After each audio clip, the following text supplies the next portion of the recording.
Well, good morning. Let's get started. So we've got time to get ready for the 10 o'clock game, those of us who are playing there. I wanted to talk Okay, about the difference I'm between gonna leads. go. I No, better mute I'm you. gonna sit through a lecture. There we go.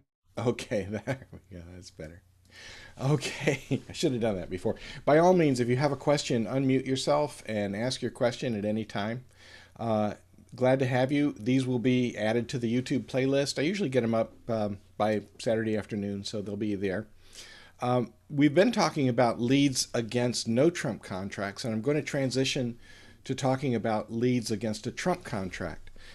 And oftentimes they are the same. One of the differences is that when you're leading against no Trump, you and your partner are trying to establish tricks by using your long suits and setting up your long suits to get tricks with the small cards in your long suits.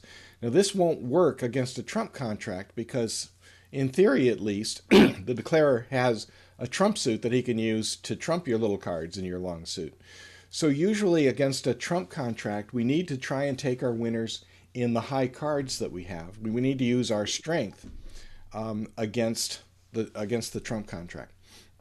You'll see that one of the differences is that in no Trump, we always want to have a three-card sequence of any kind when we lead it, and we almost always lead our longest suit. Against a Trump contract, you want to lead from two-card sequences, two solid touching honor cards. I mean, it's great if you have three, but you don't have to have three necessarily. And we don't always lead our longest suits. And I wanted to show you an example with this suit here. The spade suit is what I'm talking about. Let's say that we're leading this spade suit against a no Trump contract. This becomes a really good lead. And I'll show all the cards and you can see what's going on. We're in a contract of three no Trump. The declarer is here on our right, and we've decided we're going to lead the spades. Now, in no Trump, of course, declare. Let's see, we lead our seven. Declarer plays small from the dummy. Our partner plays third hand high, and declarer gets a trick with the queen. Now, this is kind of unlucky. If our partner had been able to lead the suit, we would be able to capture the queen of spades. But we didn't do that. We were on lead, and that's how it is. But now, when we get the lead again, it doesn't matter if we win the trick or if the declarer wins the trick.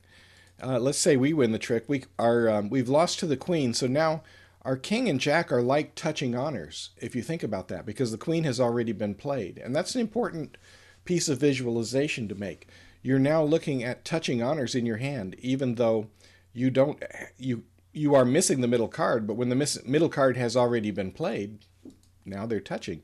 So I can lead my king, and what happens when I do is it drives out the ace. And now if I get the lead again, with, say, the queen of hearts, my jack will take the last. We get the next three spades. You can see that. My jack will take a trick. The nine will take a trick. And so on and so forth. Let me set this up again, and let's turn it into a Trump contract instead. Let's say the contract is four hearts. I'll just go pass, pass. Oh, three hearts. I'll just make it three hearts. Pass, pass, pass. I want to show you what would be why it would be really unfortunate to lead this suit against a Trump contract. Underleading honors that are not protected often gives away a trick. And in this case, the fact that we're not getting our king becomes a major liability. Our partner, again, plays high, and we lose a trick to the queen, and that's kind of unlucky. When we get in again, the fact that we have, I'm just playing the ace at random, the fact that we have our touching honors here doesn't really help us. If I lead my king to the ace, notice now we're getting zero tricks in this spade suit. We have sacrificed a trick, and sacrificing a trick against no Trump is fine, but now any additional tricks, any additional spades that we lead, will be trumped in the dummy, and there's nothing you can do about it. You get zero spade tricks from it. So I want to look at a few different situations where we have different card combinations, and I want to think about, we want to analyze these for how many tricks we might win against a no-trump contracts, how many tricks we are sacrificing, and whether this would be a good lead against no-trump, and whether it would be a good lead against a trump contract. Now, I'm not going to play these cards. I can't do that. This is our hand. And let's think about this one if we lead it against no-trump. We're going to be sacrificing one trick because we're going to give up on winning the finesse in the spades. Say we would lead the 6 of spades, the 4th best. The queen would win, and then the ace would win. And after that, we would get the rest of the spades. We would win 3 tricks. On the other hand, if this is a trump contract, and we led low, 4th best, the queen would win, the ace would win, and we would get 0 spade tricks. Our partner has to lead this suit, or declarer has to lead this suit. We have to let him take his finesse and hope we get a winner with the king of spades. But this would be a great lead against a no-trump contract, a terrible lead against a trump contract of any kind. Let's look at another one. The king, queen, jack, tight, solid. Now let's look at all of the rest of the cards in the suit. Of course, this is a nice solid sequence, 3-card sequence. Against a no-trump contract, if we lead the king, it's going to lose to the ace. And we're going to win 2 spade tricks. But this is not a long suit in no-trump. And if you notice, actually, the long suit is in declarer's hand, where he has ace 4 times in the spade suit. If we choose to lead this suit because we have the nice sequence, the fact that it's not a long suit, it actually helps declarer set up his 4th spade to be a winner. We can lead the king. He can probably duck and let it win. Then we can lead the queen. He'll probably duck again.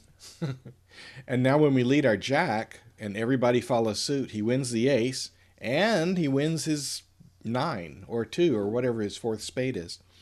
So this isn't a great lead against a no-trump contract.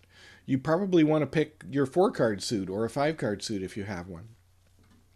On the other hand, against a trump contract, this is using your honor cards, your strength in your hand to best advantage. You're still only going to get 2 tricks. You're going to drive out the ace, but you can promote 2 winners, and that's 2 good tricks. If they're in a game contract, perhaps you've got another trick or 2 somewhere else, or your partner has a trick or 2, and you may be on your way to setting the contract. So this is not a great lead in no trump. It's a good lead against a trump contract. Let's have a look at another one. Now here's a good long suit. If we're choosing to lead this suit against no trump, we're going to lead the 4, the 4th best. If we're going to lead it against a trump contract, we would lead the ace. But this would not be my first choice of suits. I don't care to lead the ace when there's nothing touching it, when I don't have the king behind it. And when I lead the ace, generally it tells my partner that I do have the king behind it, unless it's a suit they bid, or it's the only unbid suit, or some other reason that I have to lead this suit. I'm going to look elsewhere in my hand and try and find some other suit. But if I lead this suit against a trump contract and I lead the 4, let's look at what happens. We lead the 4, it goes 4, 5, 10, partner plays the 10, and now declarer gets what looks like a cheap trick with the jack. But if my partner gets in again, let's say my partner wins a trick and they lead the 6, it goes 6, king, ace, and then the queen, and then the 7 and the 4, and we get 4 tricks in the suit in no trump. On the other hand, let's say we led this suit against a trump contract. We would lead the ace, ace, 5, 3, jack, and now declarer's king is set up, and we got 1 trick. Declarer now will get the king, and we will get no more spades because anything else we lead will be trumped in this hand because there's out of spades. So this is a great lead against no trump contract, terrible lead against a trump contract. In a trump contract, we're hoping that our partner might get on lead with this suit, and then declarer is stuck. They can play the jack, we cover it with the queen. They can play the king, we cover it with the ace. But this is not a suit for us to lead against a trump contract. Here's the last one. We're going to look at this one. Queen, jack, 10, 8. Okay, this is a 4-card suit. It may be our only 4-card suit. If we're in a no trump contract, this is probably going to be my choice, and I'm probably going to start with the top of my sequence. Let's see how many tricks we can develop against no trump. All right, the queen is going to lose to either the king or the ace. If we get in and we lead the suit again, we'll lead the jack, and it's going to lose to either the king or the ace, whichever one is left. If we get in for a third time, or even if our partner gets in because they have several of them and they lead a spade, now we can win the 10, which is high.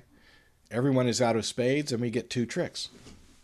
This is a great lead against a no-trump contract. All right, let's think about it against a trump suit. Well, if we lead the queen, it's going to lose to the king or the ace. Declarer will get 2 tricks. And we will develop one winner in the spades with our 10 at some point. And this is actually a very good lead against a trump contract as well. Declarer has a slow loser in the spades, and if he doesn't have an opportunity to get rid of that loser by discarding it perhaps on a long suit in the dummy or a long suit in his hand, then we're in the process of setting up a winner for our side.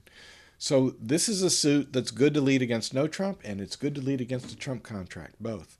And occasionally that happens. And so that's what I've got this morning. Now, next week we're going to talk about short suit leads against trump contracts and when it's a good idea and when it might not be a good idea. And with that, I'll take any questions and then we'll go play bridge.